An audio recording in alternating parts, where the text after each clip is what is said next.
In a quaint little town where garage sales were a weekend tradition, a peculiar item caught the eye of a young girl. This was no ordinary girl.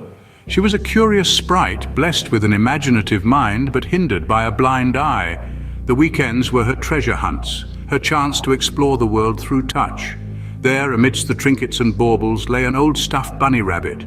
The rabbit was worn, its fur faded with age, and one of its button eyes was missing.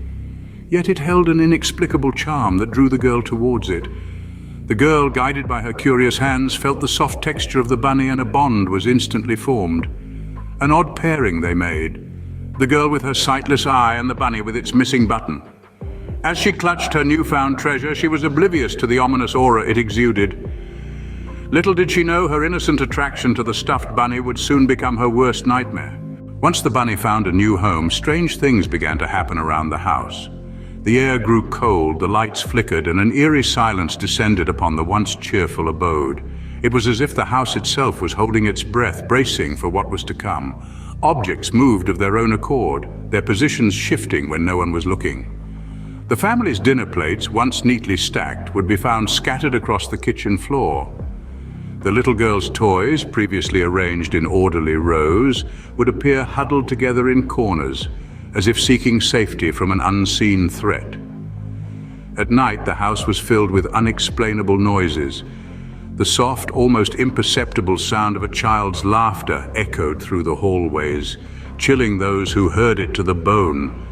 The creaking of the stairs suggested someone, or something, was moving around when the family slept.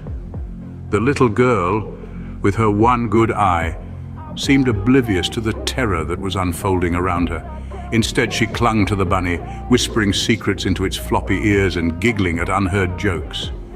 Her attachment to the bunny was growing stronger with each passing day, a bond that left her parents feeling uneasy. The family, once dismissive of the strange occurrences, could no longer ignore the growing fear. The father, a skeptic who had laughed off the idea of a haunted bunny, now found himself waking up in the middle of the night, cold sweat trickling down his spine as he listened to the sound of giggling echoing through the dark house. The mother, who had so lovingly stitched the bunny's missing eye, now couldn't bear to touch it, the mere sight of it filling her with a sense of dread.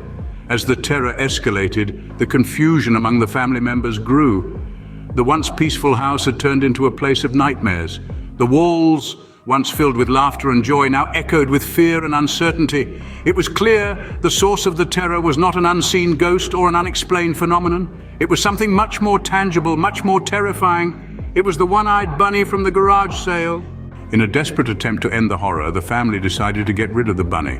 They tried everything from burning it in the backyard to throwing it into the river. But each time the bunny would reappear, as if drawn by an unseen force, back in the little girl's room. The terror escalated. The once cheerful home was now shrouded in a constant state of dread. The sound of innocent giggles turned into blood-curdling screams in the dead of the night. The family became prisoners in their own home, held hostage by a seemingly indestructible stuffed bunny. They sought help from priests, paranormal experts, even a psychic, but to no avail.